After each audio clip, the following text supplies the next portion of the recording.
Welcome to the What Now podcast. I'm your host, Amanda Powers. Follow along as I figure out how to go from feeling lost and at a crossroads in my life to hopefully, eventually, being found. If you have ever felt like you needed a change or pivoting from your current experience is necessary, but you just don't know how, join me. Wanderers are always welcome. Hi, everyone. Welcome back to What Now, podcast for Lost and Found. This is your host, Amanda. I am so excited to be back here. How are you doing? How was everybody's Christmas break, your Thanksgiving break? It's been a minute since I've hopped on to the mic here. I've got Dirk's home with me again. He's sitting right behind me, being a booper, staring outside, crying, wanting attention, and licking my hand constantly. But I am grateful for the love. I'm grateful for my dog's sweet, sweet personality, even if he is a giant goob. Giant 160-pound goober. Anyway, I am back from my travels. I was gone for 2.5 weeks traveling with a group of my girlfriends they live all over the country, but the easiest way to say it is we all met originally in DC, but we've all spread out apart now in different jobs and different industries, and we try and get together at least once a year to see one another and go on a big trip. And this year we did Uruguay, Argentina, and Antarctica. And I promised that after the trip, I would come back on here and I would give you kind of a rundown, a longer version. Instagram and TikTok can only show so much, and I can't cram 20 days into, 90 seconds. That's just impossible. Not in the way that I think it deserves to be given some justice. We haven't done that. So need to do that. And I wanted to, check in with everybody and see how you've been. I want to hear all about your Thanksgiving break. I want to hear all about your Christmas break and your plans for New Year's. I am going to do a separate episode that talks about 2025 and what I'm manifesting and like reflections on 2024 and like what was accomplished, what wasn't, what I want, what my plan is and what my vision is for 2025 and what I'm trying to manifest that may not come to fruition in 2025, but I'm putting it out there to the universe anyway and betting on myself. And I hope that you would be willing to share what you're looking for as well. I would love to hear it, see if we have anything in common, see if there's any goals that are similar, and maybe we can help each other out, help keep each other accountable. It's always easier to reach your goals when you have help. Sometimes doing it all on your own can be really overwhelming, or you start to doubt yourself sometimes, and it just kind of helps to have your own cheering section, people that love you and appreciate you and want to see the best in you. So if anybody's interested in that, always feel free to DM me. You can always email me as well, askwhatnowpodcast@gmail.com. That is constantly the drill. Also, just to note, before I left on my trip, I updated my YouTube channel. The branding is still old. We're in a really awkward time right now where I am slowly trying to transition to the new branding for the show. The show is going to stay the same. I'm still the host. The themes, the topics, all that jazz is the same. We are just rebranding from What Now, a podcast for Lost and Found, to the Lost and Found podcast, and then with Amanda Powers, of course, but the Lost and Found podcast. So we're shortening the name slightly. You may have seen some of those changes on Instagram thus far. I need to update them on TikTok as well. So at the time of recording, I have not fixed TikTok yet, but whatever, or YouTube. However, YouTube is now connected so that anytime I post or publish an episode via my Spotify account, it will also publish to YouTube Music. So if there's somebody that doesn't use Spotify or doesn't use Apple Music, I have figured out how to correctly connect my show to my YouTube channel, so that way you can listen to them. Because it's just through the RSS feed, it's only the audios. I do have the videos available. I'm waiting on my updated branding from my graphic designer, so that way I can start publishing all 60 plus episode videos to YouTube as well. So that way you can start watching visually if you would like to also listen and watch at the same time, or you're doing house chores or, whatever it is that you need to, you can throw it on the TV, put it on in the background, just absorb all of that wisdom whenever you want. and, just let it seep into your brain. Seep on in there subconsciously. I love it. I appreciate you guys. So I will be pushing, just forewarning you, I guess, I will be pushing a bit more of YouTube in 2025 just because I'm trying to grow as a person, as an interviewer, as a designer, as a creator, which still feels kind of weird I'm making a face right now. You can't see it unless you're on YouTube watching this video someday. It still chokes up a little bit in my throat, I guess. I think I still think of myself more as a visionary rather than the person, the brand, the Amanda Powers. I think because I'm just trying to create her and grow her and all these kinds of things. She doesn't feel real yet, the Amanda that I want to become, but I have to believe in her. So it's one of these weird cycles of sometimes saying that out loud still makes me feel weird about myself to say that, but it's coming along, and slowly but surely I'm really proud of it. I'm really, really proud of it. All that to say, we will dive deeper into that in an upcoming episode. And we might have a special guest to come on the manifestation episode as well. So stay tuned for January, and we will be slowly rolling out the updated branding. I've got a lot of work to do for that. For today, I wanted to catch everybody up on what my trip was like. I had a few people DM me while I was gone, and I apologize if I did not get back to everybody. I'm sorry, that was definitely not intentional. I did not have internet consistently when we were out on our tour. So if I didn't answer you, it's absolutely not personal. I got back to as many people as I could, but there were a few that asked, hey, the reel is cool, or these photos are cool, but where's the story? Like, what is this? Why did you go? Like, I can't even imagine doing any of these things in my entire life. Why would this be interesting to you? What made you want to go to Antarctica, etc.? So this is it. This is the story for anybody that cares. And if you don't, then skip ahead and you can listen to a different episode, or you can meet me later in the January ones. But for now, it's story time. Here we go. I absolutely love traveling. And when I moved to DC and I met these friends, we bonded over all kinds of things, but traveling together was a big one. It was a very key topic when we would discuss it when we were in our early 20s, I can't wait until I have enough time off, or I have enough money to go to these places or whatever. And one of the core members of that group, her name was Mary Kate. And Mary Kate introduced me and Courtney. You've met Courtney before. She was in an episode in the past. I can link that in the description notes if you want to go back and listen to my episode with Courtney. It's pretty funny, but long, but funny. Anyway, Mary Kate, Courtney, and I all met each other. And then we started to hang out with Mary Kate's friends that she had from college that lived there. And then Mary Kate eventually got a new job that transferred her to Florida. And so she made a big pivot in her life at that time and decided she needed a fresh start and went to Florida. And when she was in Florida, she met someone through work, and that person ended up having a best friend named Carly. And Carly and Mary Kate became friends. And Carly also lives in Florida. And so we all just kind of started to travel together. And then Mary Kate found a woman named Alyssa on Instagram. And Alyssa runs 2 Instagram pages called My Life's a Travel Movie and My Life's a Travel Tribe. And the My Life's a Travel Movie page is where Alyssa runs her influencer travel business.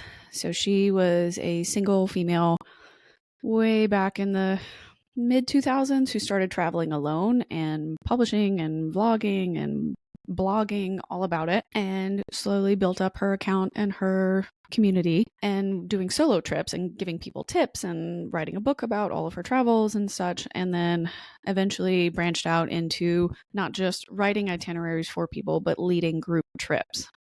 And so businesses would pay her to bring groups of various women and men every now and then, but mostly women, to their countries and their hotels or their resorts or their event places or tourist attractions, destinations, etc. So last year when we went to Africa, that was one of Alyssa's trips. And right before we left for Africa, Alyssa had previously announced that she was no longer going to be going to Antarctica. But apparently, there were so many people that were still really interested in going that she changed her mind and now has claimed instead of going to Antarctica every year, she's only going to go every other year. So she announced that her next trip, because we thought it was going to be canceled forever, like she wasn't going to do it anymore. She announced in 2023, I'm going on a 10-day cruise in 2024. So if anyone wants to go, you need to sign up. And so all of us in the group, minus one woman, Arushi, she couldn't go, but all of us signed up because we really wanted to go. And we knew that Mary Kate, when she went in 2021,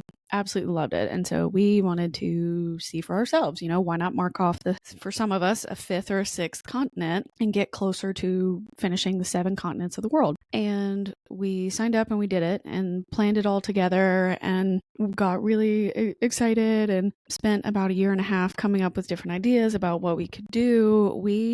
As a group, we like going to other countries on the front end of Alyssa's trips. So we like planning our own excursions ahead of time, our own hotels, our own tour guide type things, and ideally trying to hit, because the trips are expensive, we try to hit as many other countries as possible so that people can maximize the amount of experience that they want to gain. And so in our friend group, we really like to try and hit like 3 or 4 countries if possible. So this time around, we spent a little bit more time in each country. So we only hit 2 extra. So we flew from wherever we lived, because we're all spread out, flew from wherever we lived the day before Thanksgiving, flew from wherever we lived down to Uruguay. And in Uruguay, we stayed in Montevideo and Punta del Este. And then from Punta del Este to, we took a ferry from Colonia de Sacramento. Again, if anybody is Hispanic or Latino or Spanish speaking and you're listening to this, please don't kill me. My Spanish is iffy.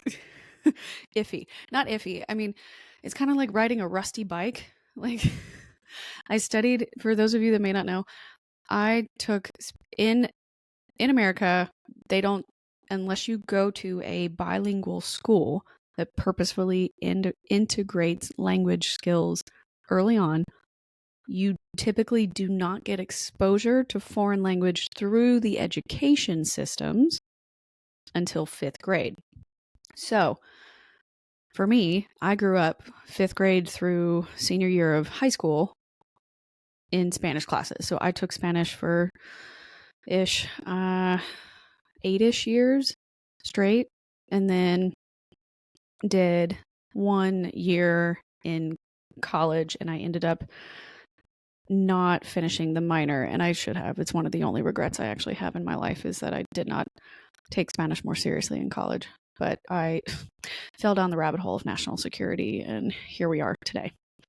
Gave up. Anyway, so I had decent Spanish while we were going around, but it definitely felt like riding a rusty bike. I for sure probably did not say certain words correctly, or I did my grammar incorrectly, at least because in Spanish it's a little out of order. It'll translate almost literally, but the order in which you do the noun and the verb or the adjective is a bit different. Anyway, absolutely loved being in Latin America. Or South America. Absolutely loved being in South America. I felt completely in my element. It was so vibrant and so fun and so open, or at least the places we went to, easy to get around. They were beautiful. They were right when we were in Uruguay, all the places we were at were all along the coast. And so we spent a lot of time by the water. And so it was just really fun. And because we left North America to go to South America at the time in late November like that, it was the beginning of their summertime. So it was very temperate and nice and really, really lovely weather. But went from Colonia del Sacramento on a ferry to Buenos Aires, and then from Buenos Aires to Ushuaia, which is the southernmost tip of Argentina. And in Ushuaia is where you get on the cruise ships that take you to Antarctica. So that's the geographical summary of what we did. But I figured For those of you that love details, we'll go through Uruguay and then Argentina and then Antarctica. So we flew down on Wednesday the 27th to Uruguay. We arrived Thanksgiving Day relatively early in Montevideo, which is the capital of Uruguay, and we stayed there for 2 nights. So Thursday night and Friday night. On Friday during the day, we went to a place called Punta del Este. So we did a tour, like a bus tour that picked us up early in that morning, Friday morning, drove us about 2 hours to Punta del Este, told us about the history of the town, showed us around different districts over there, took us to a really great place to eat lunch and to kind of like the smaller and less touristy spots as well. So it was kind of great to see different districts and historical buildings. They showed us different spots where historical ship battles had happened. We got to see some giant seals and eating in the fish market, and we went to a smaller section of Punta del Este. It was a little more off the beaten path where we got to see some historical churches and went to an area where there was really popular places to shop. So we stopped for ice cream. It was just generally a really fun day. And then at the end, we went to a place that's called Casa Pueblo, and it was constructed by a Uruguayan artist. I'm definitely going to mess this up. Carlos Paez Vilaro, and it is located in an area called Punta Ballena, and it's about 8 miles from Punta del Este or so. But it is his summer home that he converted into his workshop, but now also includes a museum and an art gallery and a cafeteria and a hotel all on the property. But his wife still lives on the property with all of their pets and allows people to come in and out to the museum section. So it was really cool to go in and just kind of see who he is and all of his work and the impact that he had on the industry and all of the different influences that he took from various parts of South America, indigenous tribes, from Africa as well, and how he incorporated pop culture and color and his techniques and influences from Picasso and such. And so it was absolutely beautiful. But it would make you think that you're in Santorini or like Greece, something like that, because the walls are they look very flat like clay, but they're all painted white and everything is curved. So everything's rounded in the design, and it's kind of like a whitewashed cement looking. And it was really cool. So it was very nice area to kind of cool off and take a break and look around because it was kind of hot and stuff during that day. We had a lot of fun there, checked it out, had some sangria, got back on the bus, and then went back to the house, and then went out for dinner and such. And then on Saturday, we took a bus to the Colonia del Sacramento and stayed at a different hotel and went out to dinner. We were just staying there overnight because we had to get on the ferry to take us to Buenos Aires the next day, so we didn't do anything too crazy. But I thought we had a lot of fun to see these 3 different little towns in Uruguay. It was that Uruguay was probably the slower paced part of the trip. We probably could have done more if we had been staying in different neighborhoods, or if we had stayed a little bit longer. We probably could have discovered a little bit more of the nightlife or some more of the destinations around the area. But because we kind of were cramming in a bunch of things in just the 2 weeks, we could only do so much. But it was beautiful, and I did have a good time there. We then took the ferry on Sunday morning to Buenos Aires, which was about an hour and a half-ish. Courtney bought those tickets, and according to the tickets, you had to be there an hour and a half early before the ferry took off. And so when we woke up the Sunday morning, everybody's kind of started to freak out because we thought we could be there at 10, but turns out we had to be there at 8:30, or at least we were told and assumed. So we were booking it. And one of the things about South America that I noticed, or at least the areas we were in, if you're in a much smaller town, it's very, very difficult to find not only an Uber, but an Uber or a taxi that is large enough to carry your luggage. And so we were 6 girls, some of us staying for 3+ weeks on the trip. Courtney stayed a little extra longer than the rest of us. Some of us stayed a little bit shorter. So it was a bit chaotic trying to carry not only 6 bodies, but 9, 12 pieces of luggage, something crazy. It was a lot. So when we were in Colonia, we had to walk ourselves from the bus stop to the hotel, and then the next morning from the hotel to the ferry, which was a little rough when you're tired and you're hungry and if you didn't sleep all that well, like it was just kind of a mess. And then it started to rain on us while we were walking to the ferry. So people were, a little bit on edge, but it all worked out just fine. We made it to Buenos Aires and we get to our hotel and check in with everything, have to wait a little bit for our rooms, but it was a really nice hotel because they were split up between the main hotel space and then they had rented out different condos in a building that was about like 2, maybe 3 blocks away. So we ended up having 2 of those condos. So we stayed in a really updated part of the area. We were in Palermo, and so we would kind of explore every day and go out in the mornings, get coffee or breakfast, and then kind of get our plans in order. And let's see if I can remember everything correctly. Sunday we get in from again, I'm staring at my notes because I had to write all this down, and I'm looking at all of our old itinerary stuff. So if I get some of this wrong, girls, please don't be mad. But we end up doing on Sunday, December 1st, we get in from the ferry, we go to our hotel. We were thinking maybe we could do the market, but we ended up having to skip the market because we were going on a food tour later that week and it was going to go through the market. So we kind of figured, all right, well, we'll skip the really large one and just do the regular market walkthrough anyway, because we'll have a tour guide and they can kind of tell us what's good to eat or buy or whatever. So we went to a evening tango show. So we all went out and had dinner at a steakhouse and then took 2 cabs to the tango show because that was about on the opposite end of town, closer to like what felt like the actual downtown district or wherever they have their version of, it looks like the Washington Monument. They've got that as well in Buenos Aires. So they call it the Obelisco de Buenos Aires, the obelisk of Buenos Aires, I guess.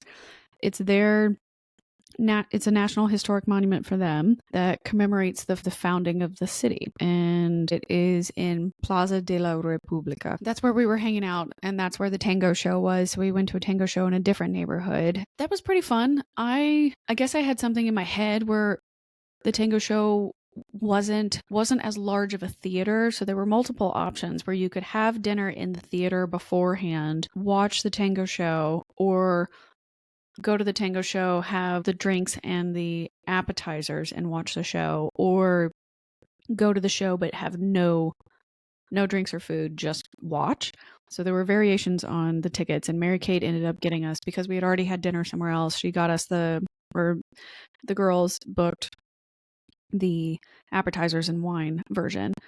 So by the time we got there, though, our table was at the very back. So it was a little difficult for every girl to be able to see everything. So I didn't get a whole lot of I personally did not get a lot of good views or video. So I did not get as much out of it as I think I could have if I had been sitting somewhere else. However, the dances were phenomenal. The people that were on stage were very talented. They were singing, and there was kind of like a mix of the Spanish music and tango and what felt like a little bit of opera, and clearly each dance was telling some sort of story, but again, we don't know Spanish, so I'm making my best guess here. But it was very fun. There are variations and obviously multiple businesses that offer tango shows throughout Buenos Aires. So if you're ever there and you wanted to do that, you absolutely should. If you want a more engaging show where you get to participate, you need to look for a show that actually offers lessons. that is going to be a completely different experience. We did not get to do that, so I can't comment on how fun or not that would be. But for a young dancer, someone who's a dancer at heart, that would have been really fun, I think. So if I ever get the chance to go back, I really want to do that, and I'd like to try it. It looks very difficult. They were flying each other around in the air, and their legs were going in all different kinds of directions, and it was fast at some point, and then slow, and then dragging, and you have to be strong. You've got to be so mentally and physically fit to be paying attention and doing exactly whatever it is you're supposed to be doing. Anyway, very, very cool. Love that. And then afterwards, we walked around town, tried to find some other bars that we could go into and hang out and have some drinks. So we split up. Some of the girls went back to the hotel, some of us stayed out. And then Monday, December 2nd, we went to Casa Rosada and Plaza del Mayo, and we went around and saw those parts of downtown, did kind of our own little walking tour with Mary Kate. She had been to Buenos Aires before because she went to Buenos Aires before she went on her Antarctica tour. And so we were kind of just following around her fun ideas and like plans. And so we took the subway and from our neighborhood down to Plaza del Mayo and then walked around town, did a couple of like tourist shopping things, gift shopping things for everybody who wanted to get gifts for their families or for their own memories and stuff. Had lunch at a burger place, and then, if I remember correctly, went back to the hotel to chill. And then we tried to go to this bar called Tres Monos. Apparently, Tres Monos is, I think, the number 7th ranked bar in the world.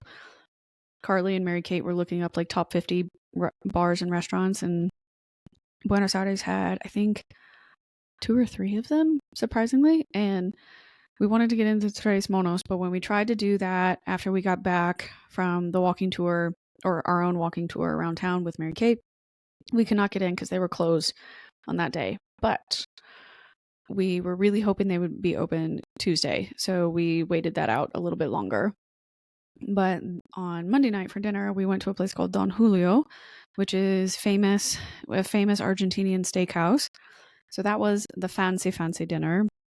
Sunday night was really good. It was fancy. Like, you definitely got your money's worth in terms of the food and the size of the cut of meat you could get. But Don Julio had a line wrapped down the block just to get in. People were lining up for their reservations at like 6 p.m., even though ours didn't even start till 7. It was really good that we actually got in early in line. They gave us all champagne while we waited. So, of course, we, took photos and hung out. And unfortunately, had to split up our groups. So we split up. I sat with Courtney and Christina, and Carly sat with Mary Kate and Amanda Turner. And we all, just enjoyed our dinner. It was really nice, wasn't rushed. They did such a great job of pairing the wines with our meal, and everything was absolutely delicious. In terms of a steakhouse experience, I really liked it. I would definitely go back. I can see why people enjoy this process and the atmosphere in Argentina for that. If you are a steakhouse lover in America, it might be a little bit different from what you're used to, but in terms of everything that was on the menu and what was available at the time, everything was pretty comparable. So I thought it was a really good experience for the price. I liked it.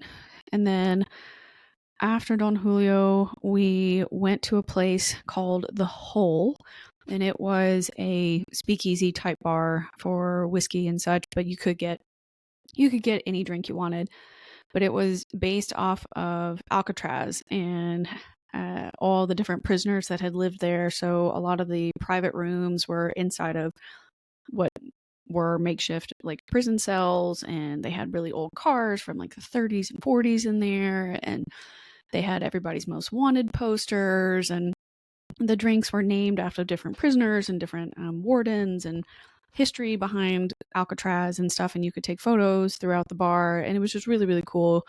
You had to watch a video before you could get in. The pseudo warden had to welcome you to hell, pretty much, and it was fun. And you could take photos of you guys, in a lineup and get your mug shots done and stuff.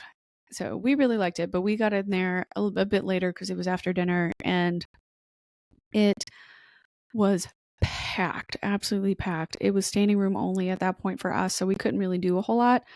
I think everybody had one, maybe 2 drinks max. And then after the whole, we went to this place called Back Bar, which was a bar that we went to when we could not get into Tres Monos, and it was half library, bookstore, coffee shoppy, and the other half was an open air garden kind of area, but or garden integrated, like plant integrated, stone, cobblestone bar top. And it was really fun. So we hung out there, took some photos, just kind of chilled before having to get ready for Don Julio. So Tuesday night, we wanted to bring the other girl, Christina and Courtney, back because they didn't go. So we brought them back with us after the whole, and we all had a drink and we played some games, and it was fun. We had a really, really great day.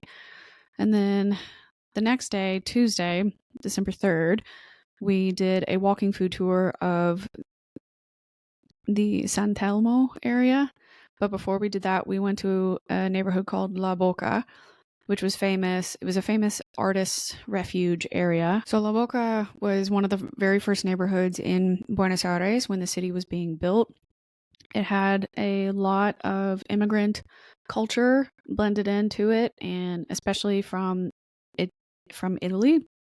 And it has become a major port neighborhood. So it historically attracted a lot of immigrants who worked in shipping and trading and meat packing, but you have a bit of a mix of Afro-Argentine and indigenous people with influence in that neighborhood. So everything's very bright, very colorful. And it was a artsy kind of hub. So you had people on the street that were selling their art. They were actively painting there, or they were actively creating and weaving something, or you could go in and find, any kind of trinkets that you normally would if you were trying to do some tourist type gifts and such, bring back souvenirs. There were sports bars down there, a heavy soccer enthusiast area too. There's actually a statue of Messi on the balcony of a really it's like the final corner building where it kind of splits off the 2 streets, and on Caminito Street in La Boca.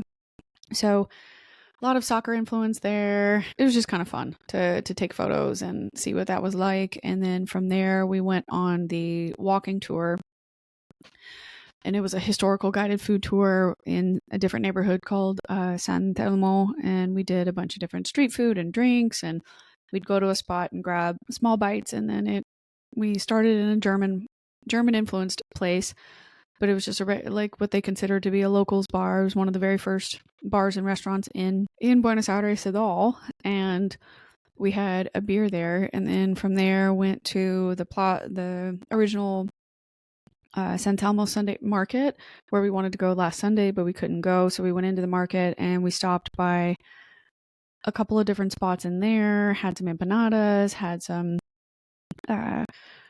small bites. And then from there went to another place where we had wine and learned about the history of Malbec and how wine had came to Argentina and which families were the ones that started growing certain types of grapes, and how all of that came about, and how the wine industry has changed so much in the country, and how it influenced food, and how it was served in restaurants versus at home and things like that. So it was fun and pretty interesting. And then after that, the girls split off again. So some wanted to go back to the hotel, some wanted to stay out and hang out for a bit. We met up also with our friend Bailey, who was coming on the Antarctica tour as well. So Mary Kate, Carly, and Amanda and I hung out a little bit longer with Bailey. And then on Wednesday, we woke up and had breakfast and did final errands or anything that we needed to do in the morning, packed, etc. And then went on our merry way back to the airport to get a flight to Ushuaia. So this was the scariest day of my life. Almost. Not my entire life. Not my entire life, but a really, really scary moment for me because I accidentally bought the wrong ticket. So everywhere else in the world probably uses the 24-hour system for telling time. But in particular, Argentina does. And so when I bought my ticket, I thought all the other girls had bought, I think, a ticket that left at 3:25 or 3:30 p.m. And I bought what I thought said a 3:50 p.m. because there were no other tickets on their flight. So I couldn't fly with them, but I could at least be 20, maybe 30-ish minutes behind them. So I thought I was okay. I get up to check in my bags, and the woman tells me, luckily she was willing and able to speak in English, and so we blundered through this conversation, but she essentially told me that I had bought a 3:50 a.m. flight and that my flight had already gone, and because I didn't show up for the 3:50 a.m. flight, that they had canceled my return as well, and that I no longer had a seat, and that if I wanted to leave today, I would have to buy a new flight and pay the difference between the two prices. And I could not do that with her. I had to leave the check-in line, go to a different security line, and sit in line with their customer service. So that was making me sweat bullets. I was terrified that I would not be able to get on another flight that day. The next one that I could see on the website was leaving at 9:30 p.m. I thought I was going to be stuck at the airport for another 5.5 hours, that I was going to miss everything.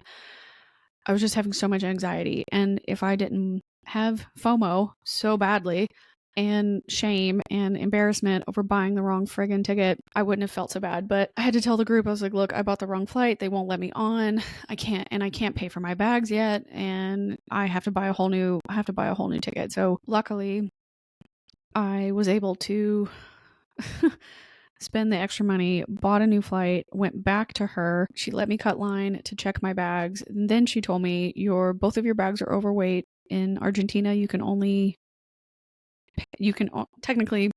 carry, I think your first bag can only be 20 or 21 or 15 kilograms, which is insane. Most other airlines will let you go up to 23 kilos. Can't do that. So mine was over, so I had to pay for that. And then my second bag could only be, I think, 7 kilograms. And of course it was over. So I had to pay for that. And I was like, okay, fine, no problem. Like, here's my credit card. And she goes, oh no, you can't get your boarding pass until you pay for your bags, but you can't pay for your bags with me. You have to go into the customer service line you were in before and pay for them. And so I tell the girls, and I'm like, hey, I got on the flight. They won't give me my boarding pass right now is conditional. I have to pay for my bags. And so I'm running back and forth between the check-in counter and the customer service counter. I get in line for customer service. Everything in customer service was strictly in Spanish. Nobody that was at this round of the customer service stuff, nobody spoke English. So I was panicking, trying to figure out, I need to, practicing with Google Translate. I need to pay for my bags. I need to pay for 2 bags. I need to pay for 2 bags. And of course, my heart is pounding. I'm so afraid I'm going to miss my second flight because they were able to get me on the flight with my friends. Somehow, I guess other people also made the same mistake as me, so they did not show up for their 3:30 flight. And I'm standing in line, and one of the girls in my group goes, oh, well, we paid for our bags in a different line. And I'm like, fuck, I'm in the wrong line. So I'm running away. I'm going back to that other line, and I look at the second line, and there's only one person in that customer service line, and all the other tellers or all the other windows are closed. And so I translate the message that's on the closed windows, and it says, go to customer service line number 2 to pay for bags. And I was like, no, I just got out of that line. So I'm running back across the airport, back to customer service line number 2. I'm so embarrassed. I don't know how to ask anybody in Spanish to be like, hey, I'm so sorry. I'm running late. Can I please skip you? I just need to pay for bags. Like, I'm sorry, blah, blah. And a woman who I was standing in front of originally could tell I was stressed out, turned, and she had just paid by the time I'm back in line. She turns around and she essentially she's saying to me in Spanish, you could have skipped me. Like, you should have just tapped me on the shoulder, kind of a thing, or I would have let you, good luck, kind of a thing. And I was like, I didn't know how to ask you. I don't know how to ask. I didn't know that that was a thing. I didn't know that Argentinians were way more open to people cutting line. I saw a lot of people actually doing it. Especially when you're going through the actual security line where you're scanning your luggage like through the machines and stuff. I think I got skipped like 4 or 5 times. Like I didn't know what was going on.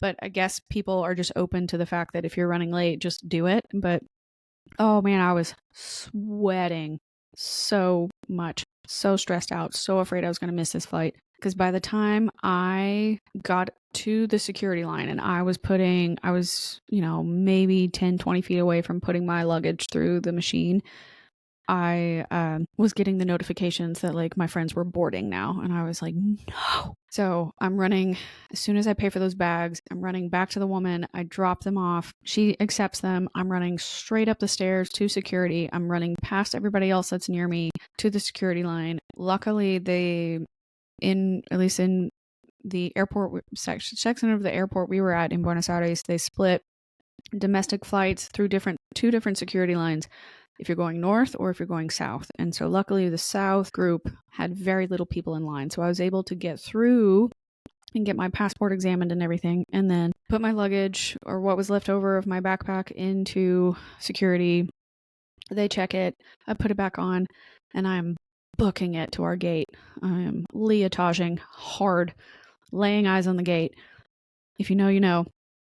And as soon as I round the corner, I see Amanda Turner, and I'm like, oh, thank God, leotage. It's here. I did it. I made it. And my other friends are like slowly coming out of the airport lounges and stuff, getting water. They're all so casual. They look refreshed, or at least unbothered. And I am heaving. Like, it's embarrassing. And I made it, so it was fine. And then we get on the flight. We get to Ushuaia.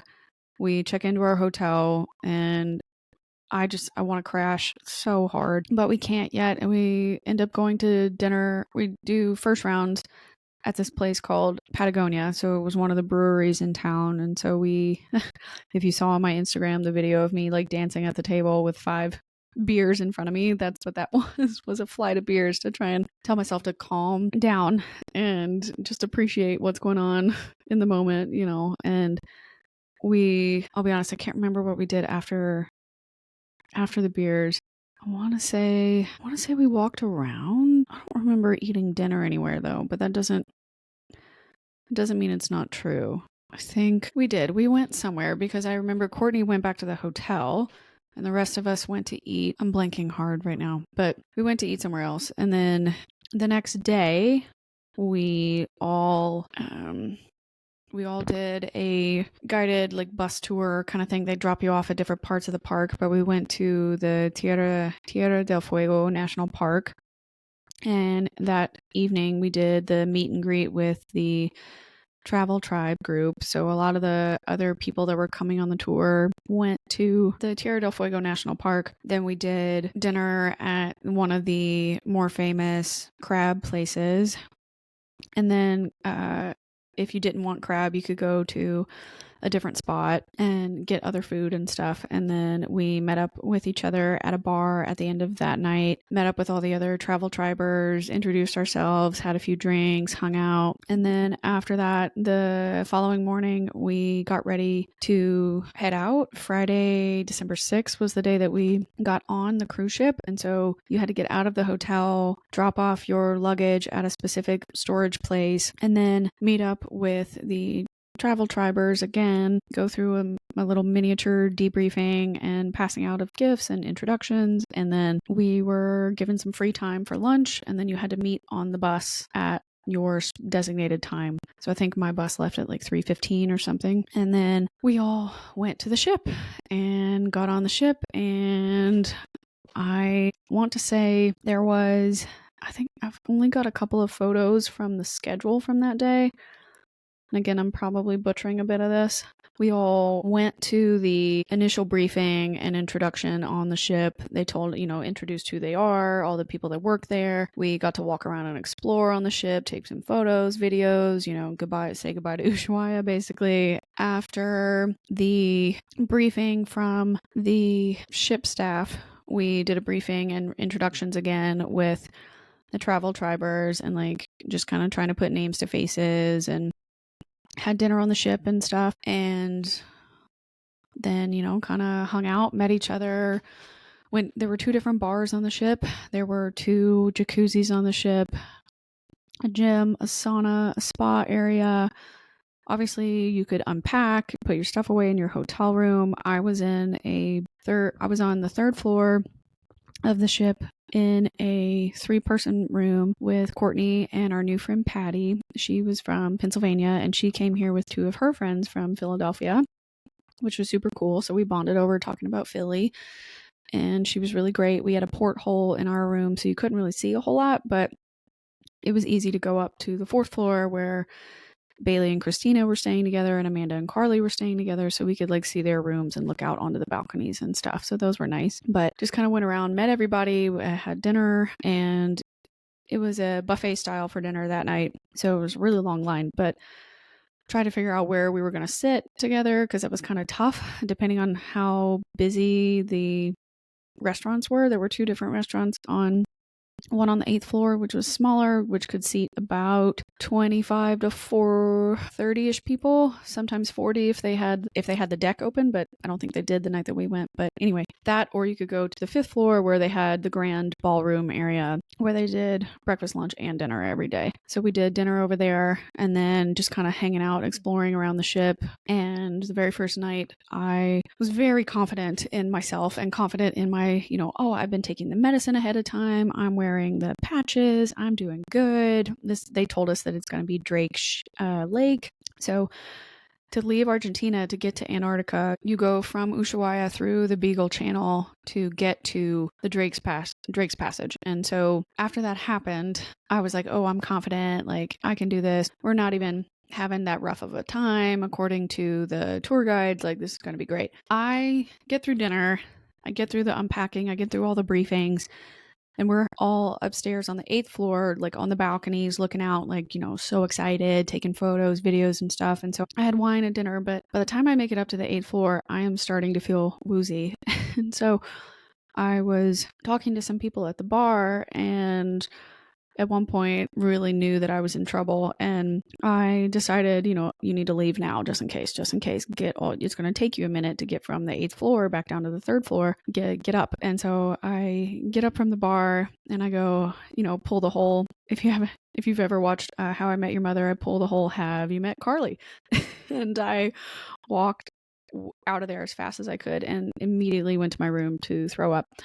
So my confidence was crushed. I thought I was going to be fine and was super embarrassed that, oh my God, it's the Drake Lake. It's the Drake's Passage is supposed to be really calm right now, and you can't even handle it. How are you going to handle 2 days of this to get to Antarctica? We got to do something. We got to figure it out. And so luckily the next day I was feeling a whole lot better. I felt like maybe I just really needed to get my sea legs, or my body had to get used to the fact that all right, we're going to be a little bit wobbly while this is happening. But thank God it was the Drake Lake. So for the day and a half that we were going through the Drake Passage, the staff had to come up with stuff for us to do, so we had briefings and different events that they were putting on for us and going through, safety protocols and just what to expect and what they have planned for us to try and get you hyped up. They also had a library there that had books and different games and board games and card games and whatever that you could play. So people just kind of entertained themselves in the meantime while we were going through the Drake's Passage area. They would post a daily program every day. So I'm going to kind of read through those and use those as notes, markers for explaining what's going on. So the first night was the first day, full day on Drake's Passage was Saturday the 7th of December. They had breakfast for you, and then at 10 a.m. they had a mandatory expedition briefing with the expedition leader, Scotty, who was great. And then after that you had a break until lunch, and then you had a briefing after lunch, which was mandatory for your biosecurity procedures. So Antarctica is maintained through a specific treaty that various countries are participants of. And in that treaty, they describe all of the different biosecurity measures that every country or every participant has to abide by. Some of those things include how you clean your equipment and your shoes on and off of the ships and off on the land. And so we had to go through all of those security measures and practice, putting on our life vests and how to do that and where to find them and where your group would go if there was a sinking issue or whatever. An emergency of any kind. So we had to practice those on the first day. So we did that. And then there was a break, and then they started the excursion briefings. So if you, because they obviously cannot control the weather during the cruise, and Antarctica has a pretty harsh environment, you were not guaranteed to get to do the extra activities. Just in case, though, they would go through all the different briefings if you were interested in what those activities were. So that was a kayak briefing. So we talked to Chris, who was the main tour guide for that for our expedition, and he kind of just went over what you do and don't do with the kayaking, where you were going to go. If they had 2 different landing spots that they were going to try and take people to, but they broke everybody down by groups because you can only take, I think, 20 people out at a time. They broke everybody down by groups, so they were randomly assigned.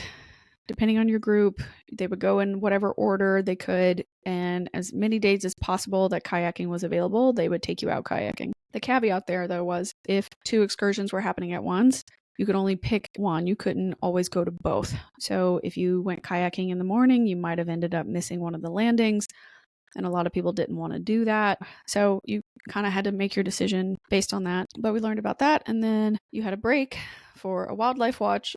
So there was any downtime that we had, if there were expedition guides that had expertise in animals or the wildlife, you could go hang out with them during the breaks, and they would try and do like wildlife sightings with you while you were on the ship. And then that evening was the captain's welcome cocktail. So Alyssa had requested that all of her travel tribe members bring like a really nice outfit, or at least a more dressed up outfit for that evening, because the captain would come down from the bridge and introduce himself and cheers everyone and welcome them to the ship. And then they had a really nice captain's dinner that evening after his welcome cocktail hour. And so my friends and I all, got dressed up, put our dresses on, or did a little bit more than just the sweatsuit outfits we were in for the majority of the trip. And we had made friends with another passenger who was actually not part of our tour group, but he was a roommate with one of the tour group members, and we befriended him, and he ended up sitting with us for dinner. So that was fun, and getting to meet him and know him and learn all about where he was from. And he's originally from Holland, which is in an area in the Netherlands right outside of Amsterdam. And so it was really fun to chat with him and like just learn about his life and why he was on the tour and what kind of things he had done and other parts of the trip and other parts of South America he had been to beforehand and what he was doing after. So that was fun. And then after the captain's dinner was karaoke night. And so the travel tribers went back up to the briefing room, and they put on a really great karaoke night for us and turned the internet on and let us use YouTube, and everybody got really, really into it. I actually sang a song with another traveler in our group named Michaela, and closed it out, and it was a lot of fun. We all had a really good time. And then you could just hang out at the bars afterwards. There was one on the 5th floor, which is where 2 of our favorite staffers worked, Badi and Mina. And Mina, she was super great and funny and sarcastic, and Badi, after that first night, made sure that none of our glasses were ever empty, ever. And she was constantly trying to make sure that we were okay and well taken care of for every meal that we were there for. Badi and Mina mostly worked night shift, though. So we would see them later on in the afternoon, and they knew that we were on a specific drinks package, and so anything after 4 p.m. was free for us. So they were on the dot on 4 o'clock, always making sure that we were taken care of. So that was great. And then we wake up on Sunday in December 8th, and because we had the Drake Lake, it was much easier to pass through the ocean. And so we were arriving near the South Shetland Islands earlier than expected. And so we got to do an expedition landing on Yankee Harbor early, so that was fun. And we ended up doing the same thing as before. You wake up for breakfast. He had an expedition briefing from Scotty, which is where he told us, all the good news about the extra landing. We had another briefing after that for snowshoeing, if you wanted to learn about how to participate in that, very similar to the kayaking. And then after that was a briefing about open air camping. So essentially you dig your own hole inside of the ice, and they give you various waterproof items to pack your sleeping bag with and pat it down, and a protection sheet to go over it. And you zip yourself up and sleep outside on the ice. A lot of people really wanted to do that, but that was extremely weather dependent. So it was kind of a hit or miss. And then after all of those briefings, we had lunch. And then after lunch, we went to Yankee Harbor. And so they split us all up into different expedition groups. So because, kind of like I talked about earlier, the biosecurity requirements for Antarctica are pretty strict. Any tour company that's bringing tourists to the continent, they're only allowed to take 100 guests at a time onto the land. So you can't let everybody go out there all at once, because you're not allowed to disrupt the wildlife in any kind of way, and you have to pre-check the hiking trails first to make sure that it is a safe place for people of all varying levels of fitness to participate in.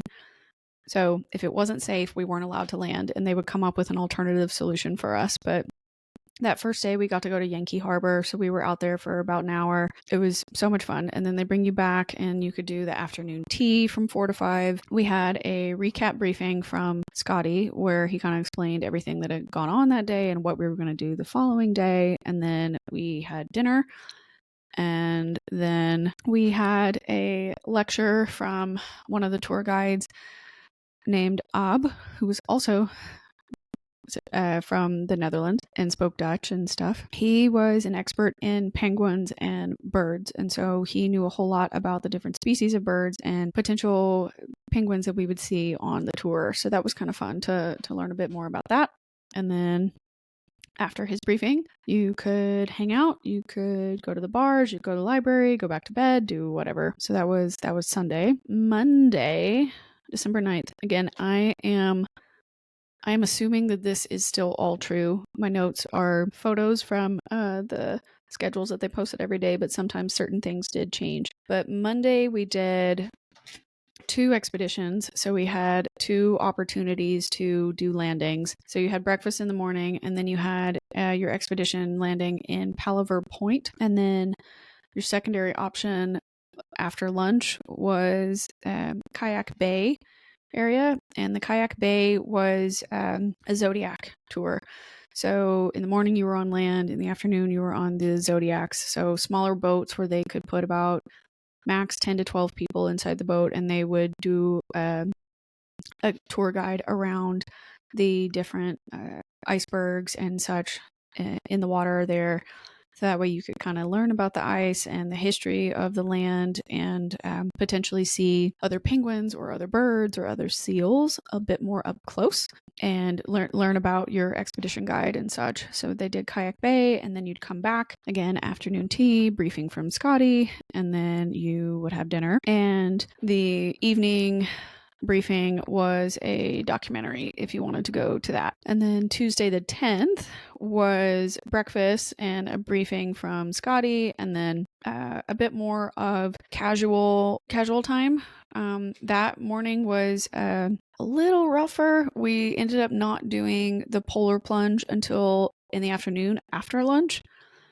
So that was the day where everybody, if you wanted to, had the opportunity to jump in the water. And then we had the barbecue, an early barbecue dinner in between that. And then the expedition was in the evening to Necco Harbor, but it was rough. The wind was blowing really hard. You did the continental landing that day. There was snow coming down, so it was all in your face.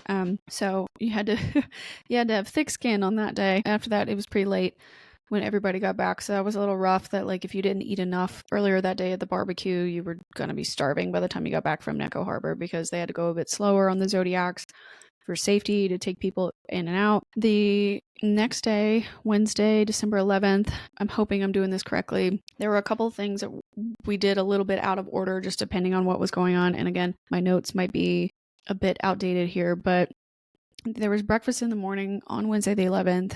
The morning expedition was to an area called Danko Island. So we went to Danko, and then after you got back from Danko, we had a briefing from Scotty, and then lunch, and then the expedition in the afternoon was an area called Chiriguano, and that was another Zodiac tour through the ice. But I believe that was the day where they got to do the kayaking. So that was the really nice day where they got to get up close to the glaciers and the seals, very, very close. It would have been a really nice day to do that, but because they had split us up into these specific groups, you could not go if your group had not been called. And so it ended up that my group got called on the day of the continental landing, and I did not want to miss the continental landing. And luckily, I did skip kayaking that day because while we were in Neko Harbor, it was, mild. It was like a mild blizzard. So the wind is blowing, snow's in your face, and they actually had to go out and rescue the kayakers and bring them back in early. So the 3-hour kayaking tour that they were supposed to be given got cut in half because the wind picked up and the water got too chaotic. And so when that was happening, they couldn't risk having all those people in the water paddling themselves. So I'm glad I did the landing instead.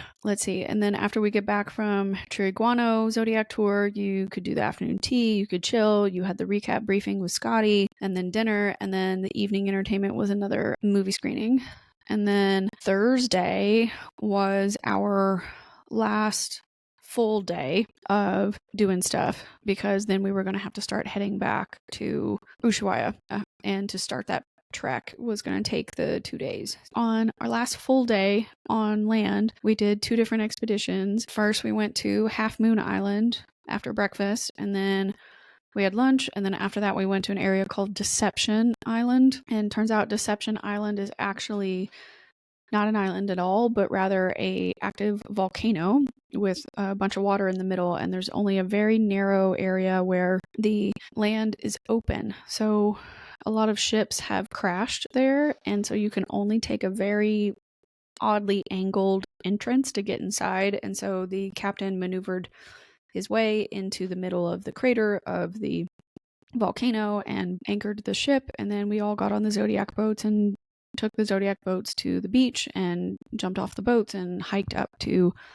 another side of the volcano where you could look down into the crater as well. So that was really cool. And then came back and had the recap briefing with Scotty, summary kind of stuff, and then plans for what we needed to do to get ready to go back across the Drake Passage, because it was going to be a bit more of the Drake Shake this time. And then they did a evening entertainment after dinner, was a opportunity to go meet the expedition tour guides and hear some of their crazy travel stories, or like history of how they got into this industry, and learning a bit more about how they've survived or nearly not survived certain adventures. So that was kind of fun getting to hear those stories. And then after that, everybody could, break or go to sleep, go hang out at the bars, do whatever, play games. Friday the 13th, we started back through Drake's Passage. So they had breakfast, and then you were supposed to start like slowly breaking down all of your equipment and getting a bit more organized before getting off the ship. You could do bridge tours and meet the captain and kind of go see what his stuff was like, and how he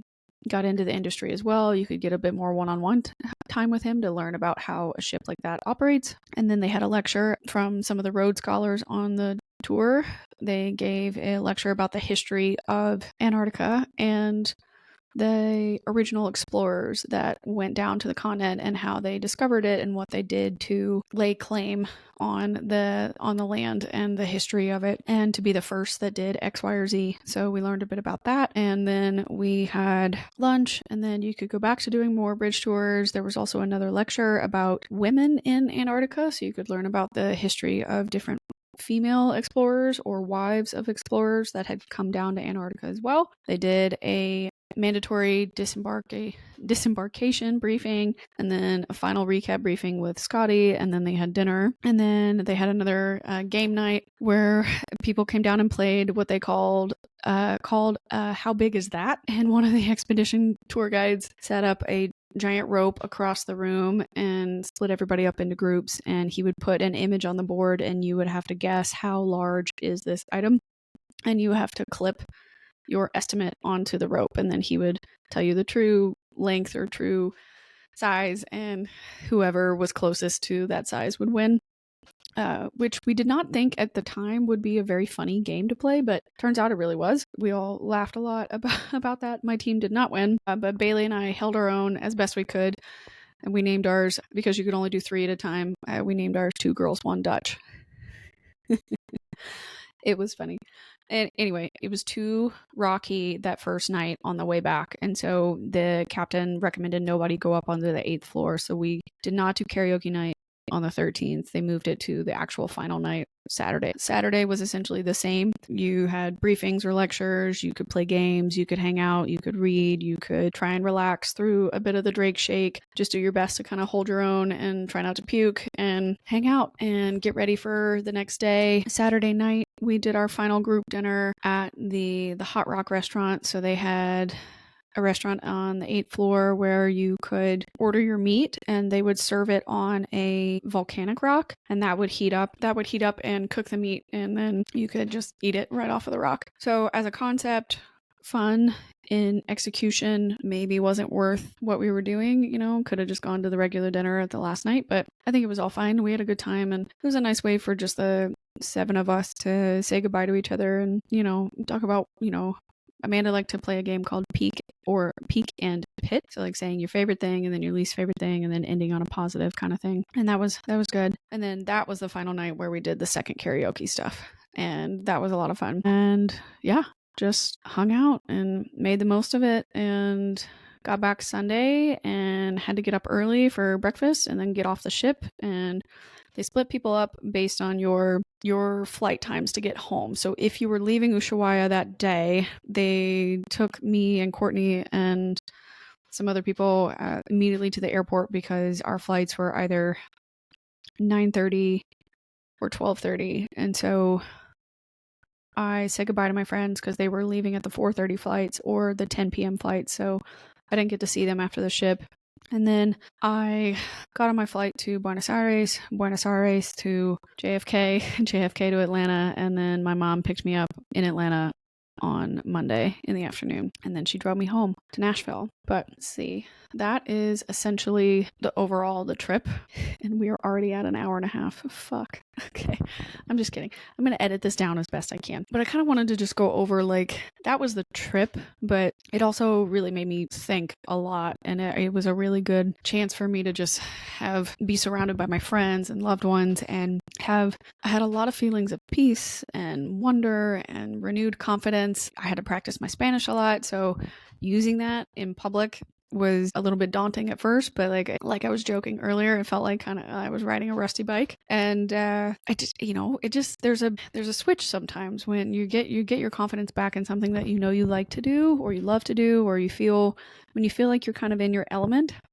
you feel more confident, you feel sexier, you feel more brave, right? To try something else new. It's clear to me now in hindsight that by being willing to be vulnerable on the trip, I was opening myself up for opportunity to come to me. I didn't know what kind of opportunities those would be, but whether that's emotional growth, physical growth, professional growth, etc., it was nice to do that, and I really enjoyed that on the trip. And being surrounded by my friends that I love and I miss so dearly, who have seen me in various stages of my life. It was a trip that made me feel so vindicated and proud of everything that I had done for the year, because they hadn't seen me. Most of them had not seen me in a year or more, or a year, or the 6 months-ish or something like that, because I had sprinkled some time with Christina, some time with Courtney, etc., but all the other girls hadn't seen me since Africa, or something like that. So it was nice to get a lot of one-on-one time with them,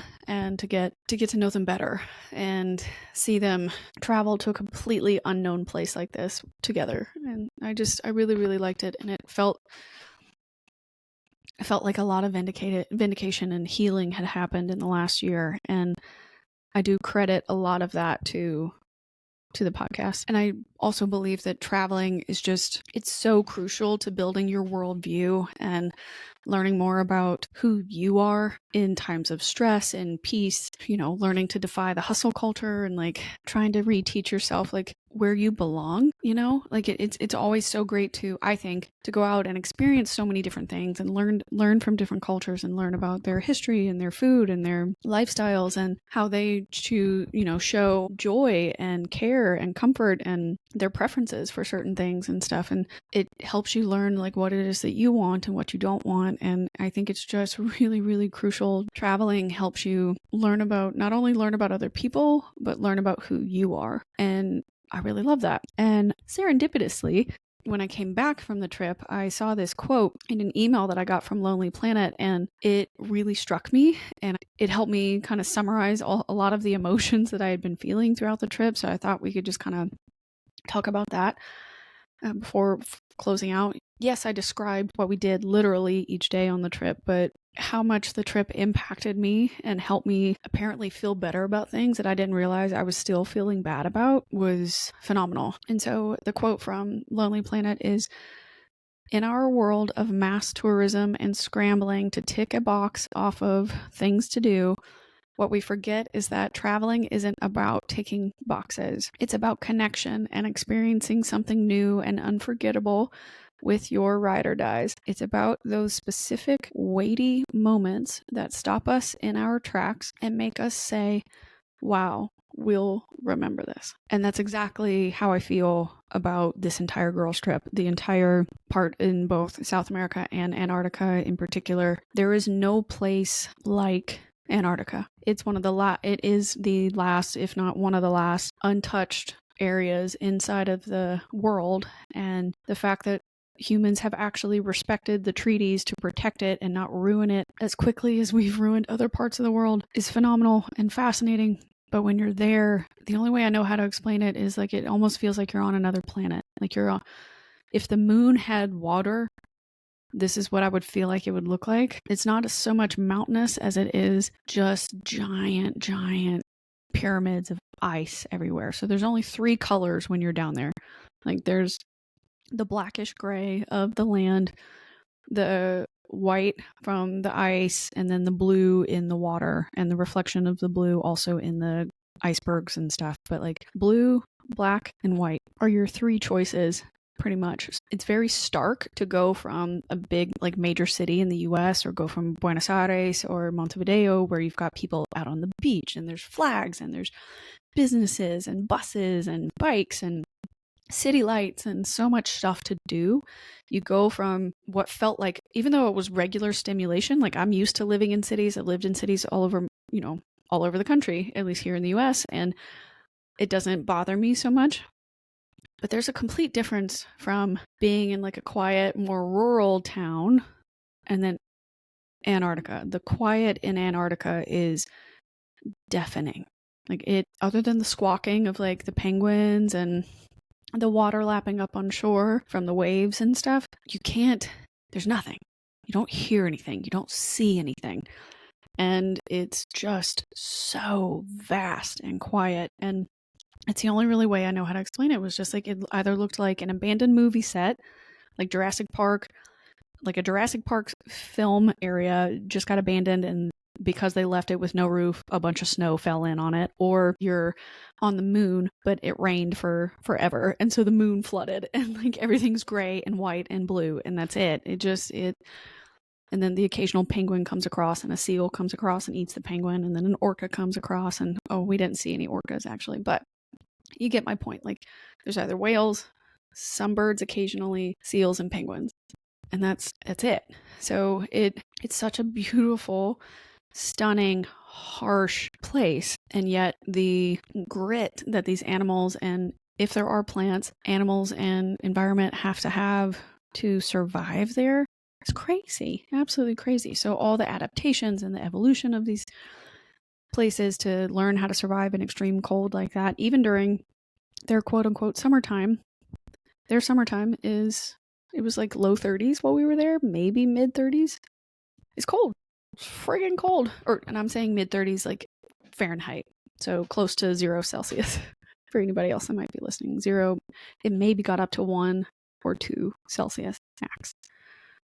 max, absolute max. But it was absolutely lovely. And that quote from Lonely Planet hit it. That was exactly how I felt. There were multiple specific weighty moments where I thought, wow, I'm going to remember this forever. Or wow, I can't believe that this trip is making me feel this way about myself, or about the world this way. But it was stunning and it blew my mind. But I really didn't go into this trip with a whole lot of expectations other than I knew my friends and I had worked really hard to plan everything and coordinate the logistics, and I knew enough Spanish for us to all get by until the cruise, so I wasn't really worried about the trip not going well. I knew all these women, I figured they would all get along, and I was just really taken by surprise as the trip went on, how many little different moments would stop me in my tracks and actually make me say to myself, take a mental picture. Memories cannot be banked for later. Take the photo now, or really be present right now. Breathe in this air. Especially when we did the polar plunge, they had to get through, I think it was 120 jumpers. So we had to push through. You really were not allowed to soak in that much time. I think the max amount of time they let anybody stay in the water was like maybe 10 seconds. If that, if you jumped far enough away, you'd have to swim back to get up there. But it wasn't as bad as I remember it, thought it would be to jump in the water. But I tried to take like a really deep breath because when it was our turn to jump, the sun had just come out. There were whales in the background, so you could see the whale tails, like the fins, breach the water and then go back down. And then what looked like mountains in the background were just glaciers or all around you, and the sun came out behind the cloud, and you're like, I am at the bottom of the earth about to jump in this water. What the fuck am I doing? Like, this is not real. This is completely surreal. The people don't do this. This is not normal. Like, nobody in their right mind would want to do this. And then I jump in the water and I did it. And it's like, oh my God, who are you? But I took so many mental pictures, and I met people from all over the world that were on this ship. I was reunited with old acquaintances, like from the Africa trip, and all these different people, whether they knew it or not, reminded me at various points, like, I still got it. Like, I'm on the right path. I am more myself than I ever have been, or at least have been in a really long time. And so this trip at different points in time showed me how much I've grown. And so I'm going to be forever grateful for that. But I understood that because it's really hard to evaluate yourself because you see and live with yourself every day, right? You don't really notice all the minute changes that you're making, and, the minute changes that are moving you forward, because you have to see yourself every day. So it's a lot harder for you to notice the differences. But my friends could see me and see the more open or happier version of me because they hadn't seen me in a year. So they could acknowledge the changes a little bit more quickly than I did. And there was specifically a moment during one of the breaks, either between a lunch and the briefings and dinner. And I was sitting on a couch after we had been playing card games and board games and stuff. I think that was one of the days where we were playing Rummy Cub. I don't know. It was my first time ever playing it, so I don't really remember. But I was sitting on the couch, and it was not my turn to play, so I was talking to our friend Bailey, and we were sitting on the couch, and I was talking to her because she had asked me about the podcast and how that was going, and where she could listen to it and such. And so I was telling her about it, and that I was really happy with it because I was finally getting to a place where I could speak my mind on the show and say how I was really feeling, and that doing this and saying these things out loud was getting more and more comfortable for me. And that I never thought that I would be in a place like this, saying these things and acting this way, because my parents listened to this show. Some of my family members listen to the show, and whether or not I am, for lack of a better term, politically correct in front of them, I don't know. I don't really care. I'm saying how I feel and what I think, and I'm not censoring what I actually think or feel in front of my family, because this is my show. It's my thing. And so she was, proud of that and commenting back. And again, I'm paraphrasing because I don't remember the conversation word for word, but she was like, well, I mean, it sounds like you've been a people pleaser and you're letting go of that, which is something I'm working on too, and trying not to do that. And I told her, I never used to define myself as a people pleaser. I didn't think I was a people pleaser. I took a lot of pride in being a mediator, like somebody that could help people come to compromise or at least come up with a solution. I was always very solutions oriented as a child and still as an adult. But I guess the root of that is people pleasing. If somebody in the room's mad, I pick up on that body language or those vibes quickly and have been able to, or at least been taught through nature or nurture, that I need to figure out how to come up with a compromise so that way everybody can stay happy. Everybody has a good time. Everybody gets what they want out of the situation. Or we mitigate this situation from escalating because I come up with some other way to pacify the problem. But that, I always considered that solutions oriented rather than people pleasing. And so when she said that, I wasn't offended, but it did give me a moment where I had to like kind of think about myself, like, maybe, because 23, that was the first time Bailey had ever met me, you know, and she even admitted earlier on in the trip that like I didn't talk to you that much because I had this misconception about who you were and the way you would act, and I didn't really know you that well. So I didn't realize all these things, but now after seeing you a year later and watching you, you know, post and do these things on the internet, clearly there's a whole lot more to you than I originally assumed. And, you know, I was kind of like, yeah, I never really thought about people pleasing so much, but I did always value that I have a lot of emotional intelligence, majority of the time emotional control, and I don't let things go off the rails to make others uncomfortable. Like maybe I wasn't directly trying to please them to make things better, but me staying professional and serious and focused on the task at hand, I wouldn't rock the boat, and therefore they would be happy with my performance or they would be happy with what I had done. And if they're happy, then things won't go off the rails, etc. And, you know, we can rely on Amanda because she won't bulldoze us. And now I was telling Bailey, like, you know, now it turns out through this podcast, I'm actually caring less and less about how I sound or what I say or worry. I care less about how I sound or if what I say is going to upset someone. And the truth is that I would be far more upset with myself if I had never tried this experiment at all. And that I was really proud of the show because it's really raw and vulnerable and essentially my open diary. And if you want to get to know me, this is probably one of the fastest ways, I guess, to go through and listen to all the episodes because it's a tumultuous time in my life where I'm redefining myself and redefining what I want out of my life, what I want from myself, what I want in the future, what I want from the rest of the world, you know? And so it's a very growth, loss, identity, crisis, directional planning, kind of shitstorm, glorious creative shitstorm that I've, you know, put together here, but it's mine, and I'm taking pride in something for one of the first times in a long time, and I like the creative control that I can put here and what I'm learning about myself as I'm trying all these new things that I have no idea how to do. And I feel better because it's clear in the episodes that things come up that I did not originally plan to talk about, or that things get unpacked. You're watching me unpack a problem, or you're listening to me unpack an emotion that I have denied for a really long, long time. And sometimes that's hard to hear, you know. Sometimes it's hard because you don't want to hear it about yourself because you recognize that same issue in yourself, or you don't want to hear it about me because you don't want to hear your friend in pain. But it's been one of the most important things I've ever done in my life, is to actually follow through on a creative project like this. Whether or not I'll keep doing it forever, no idea. But right now, every single time I put myself out there, it means the world to me. And so I started to get a bit teared up.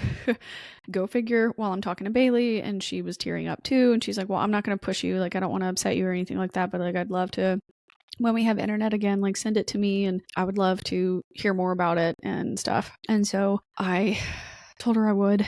And it just brought up a lot of things where I was like really grateful that she had asked, and I was grateful I got more time with her just to learn more about her and what she had been dealing with over the last year and learning from, and the growth she had taken as well. And it was one of those trips where you didn't realize you needed it as badly as you thought. Like, you needed it far more than you thought you did. Like, I needed that girl time. I needed that get out of the group chat vibe so much. And I miss those women. They're all, killing it in their industry and trying to build lives for themselves and growing and changing. And they're funny and smart and clever and kind and engaging and so easy to be around. And I love them. I love all of them so much. And I'm grateful for any trip I ever get to spend with them. And I really, really wish I had more PTO, but I am deep in the hole right now. So it's going to take a while before I earn any more time off ever again. But one of the ways that we got closer to one another was we played a lot of games. And one of the question games that we played, Amanda Turner had a list of things you could ask on a first date or conversation starters, icebreakers kind of thing. And so we played a lot of those to learn about like your first dates, get to know yous, would you rather, or if you could only, like one of them was if you could only have 5 drinks for the rest of your life and each of those 5 drinks are dispensed from your finger, what 5 drinks would you put on each finger? Or what 5 drinks would go on your hand? And like silly things like that. Like, would you rather live forever or die today? Or would you rather wear a fedora for the rest of your life no matter what, and you can't take it off no matter the type of event or activity that you're involved in, you have to wear the fedora? Or would you rather be able to drink anything you want, but every single drink for the rest of your life has 1 drop of your enemy's pee in it? Goofy shit like that. So we would play these games, and a lot of the games would eventually turn around into like your dating or what's going on with your romantic life or whatever. What are you looking for? Like, what are you single? Whatever. And all these personal questions would eventually come up. And when it came to my turn, I didn't really share a lot for multiple reasons. One, I'm still struggling with those answers. Some days I know exactly what it is I want to say, and then other days I don't know at all. And depending on what time of the year you're asking me, sometimes I was dating, and then other times I was single AF and not looking at all, wasn't interested, don't want to, not on the apps, etc. And so when it came to my turn, I didn't say much because I don't really have a whole lot of dramatic or crazy dating stories in Nashville, getting ghosted or somebody not showing up looking like their photo. Like, that's about as crazy as it ever really got. But I realized on this trip that when these conversations would come up, like, I didn't lie about what I felt or what had happened to me lately, but I also didn't actually say how I really felt either. And the truth is that for the last 2.5 years, I've been falling in love with myself. I left the FBI at the end of April. So end of April 2022. I left that Friday. Last day was a Friday. I had to drive the 2 days down to Nashville, move into my temporary place, and start work that very next Monday in May. So there wasn't really a whole lot of time to transition or that I could afford. So I left Philly, woke up in Tennessee, and was starting all over. So for the last 2.5 years, to be honest, I've been learning how to fall in love with myself, getting back to who I am and what I want in this world and what I like and don't like. And so the first bit of those 2.5 years was pretty rocky and depressing. I started the podcast in October of 2023, and this a little over a year now, because it's now December 28th at the time of recording. This last year of the podcast has actually shown me that the person that I am is really fucking great. I'm creative and I'm funny and I'm weird and I'm smart and I'm so empathetic. And I love her. I'm in love with her, and she deserves the world. And she should not have to put up with people telling her who to be or how to act or what to post or what her brand is. The only person that should get to define me officially is me. And so the last 2.5 years, I've been, personally, privately, semi-privately, because it's on the internet now, but, on my own, trying to figure out who I am and what I want to present to the world and what I want to leave behind. And there have been multiple people that were close to me or assume that they are close to me for whatever different reasons, who have either doubted this project or told me to calm down or relax or asked me to censor who I am and what I'm doing. Whether that was on my personal Instagram or on the podcast's Instagram. And every time that that's happened, it's felt more raw.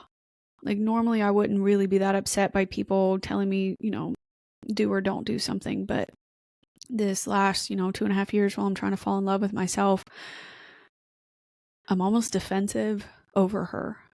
Like, how dare you tell this amazing person to calm down or to shrink or not show a certain side of herself. How dare you? She spent the last 31 years hiding, censoring, filtering, staying in a box. She deserves so much more than that. She deserves a life where she feels like she can be the best version of herself, and she deserves people in her corner who feel that exact same way. So if somebody doesn't like my show, fine. You don't have to listen. If somebody doesn't like the way I dance or sing, you don't have to watch. If somebody doesn't like something I posted, it's okay. You don't have to follow me. That doesn't bother me. You need to live whatever life is going to be most fulfilling to you. And if consuming my content is not going to do that for you, then don't do it. But even though I didn't say it out loud, on the way home, I started to think about all these things, and I started writing down this episode's outline. And these were, kind of the things that I had. Like, I am ready for her to be loved.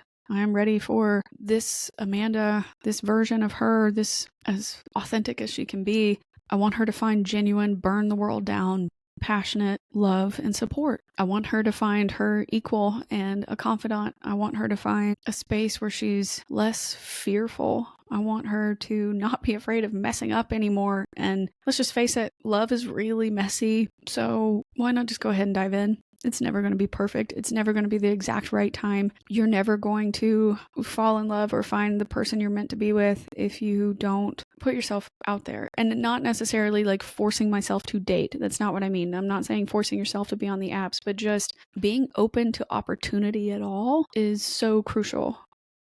Being open, intentionally open and intentionally optimistic and receptive to the future and what's meant for you is so crucial. And so I did say, I'm open to a relationship, but I'm not trying to put my life out there on pause while I wait on anyone. I'm going to build my brand. I'm going to get more savvy online. I'm going to practice being in front of the camera in person and filming, and I'm going to build my website. I'm going to go find my people, because this trip has just reminded me that I don't want a life beholden to anybody else's bottom line anymore. If I'm going to put myself out there and risk all my money, all my time, all my efforts, I want sole responsibility for this future, for this business, for this branding, for this movement I want to create. I want sole decision-making power. And I might be late to the game, for figuring out what my art is supposed to be, and that's okay. But the key here is that it's mine, and I can't wait for the world to see it, because it's, even in a rudimentary stage right now, it's helping me. And so the least I can hope for is that it's helping you as well. And that's powerful. And I love that person. I am in love with the person that believes these things. I am in love with the version of myself that has tried really, really hard to open up. The woman that wants this future, the woman that's constantly so hard on herself is finally learning to unclench and chase whatever her heart desires at the time in that present moment. I love her. I'm proud of her. And I deserve nothing less from whoever I end up with. So I did not get that deep with my friends on the trip, but if they ever listen to this episode, please know that I love you, and it wasn't out of shame or not trusting you or not wanting to say anything to your face. I didn't realize how deeply I felt, or how much I actually cared about answering the question. So that's what I want. I want more trips with my friends like this. I want more opportunities where I can expose myself to aha moments and take it in. And I think I can do that if I can find a way to build my own, become an entrepreneur in some way, build my own life, build my own lifestyle. I don't know how to do that. I'm making it up as I go, but it's been really fun so far. Difficult, embarrassing, vulnerable, vital, but I have absolutely no regrets about this podcast. None whatsoever. And I hope all of you listening have found whatever it is in your life that you love dearly and are chasing after whatever it is in 2025 that you want. If you haven't given yourself that opportunity yet, I really encourage you to go for it. Don't waste any more time not doing the things that help you fall in love with yourself too. It doesn't have to be as crazy as mine, like going online and spilling your guts. If you don't want to be public like that, then don't do that. You don't need to. But putting yourself out there or putting yourself in the path for other opportunities, you've got to open yourself up physically, emotionally, mentally, metaphorically, whatever. Being receptive to change and being receptive to opportunity and then being intentional with your actions is so crucial to building that new version of yourself. So that is what I've learned, and that is how I fell in love with myself in 2024. It's been an incredible year. I ended it with the best trip ever, with the best friends ever, and I hope all of you had a good holiday break and took time to reflect and love yourself and take care of yourself and your family and your friends, and just soaked up what last bit of memories you could make in 2024. And for any of you who are struggling, I send you a virtual hug. My deepest regards, and as shitty as it sounds, it will be okay. But for the moments when it's not, I'm here. You can DM me. You can also email me anytime at askwhatnowpodcast@gmail.com. I'm always here to take feedback. You can leave voicemails via Spotify. You can comment directly on each show on Spotify. But don't forget to like, subscribe, or leave a review. That way you can stay on top of all of the content when it gets released on social media and via podcasting platforms, and now via YouTube as well. So good things are coming for the show. It's a slow rollout, y'all. I'm a one-woman show right now and single income right now. So I'm doing it in piecemeal, but it'll be great. I think you'll love it. But as always, reach out with any feedback, any topics you'd like to cover. Let me know how you're doing. Any questions for me, I can read those and address them on the show. I'll see you in 2025. And remember, wanderers are always welcome.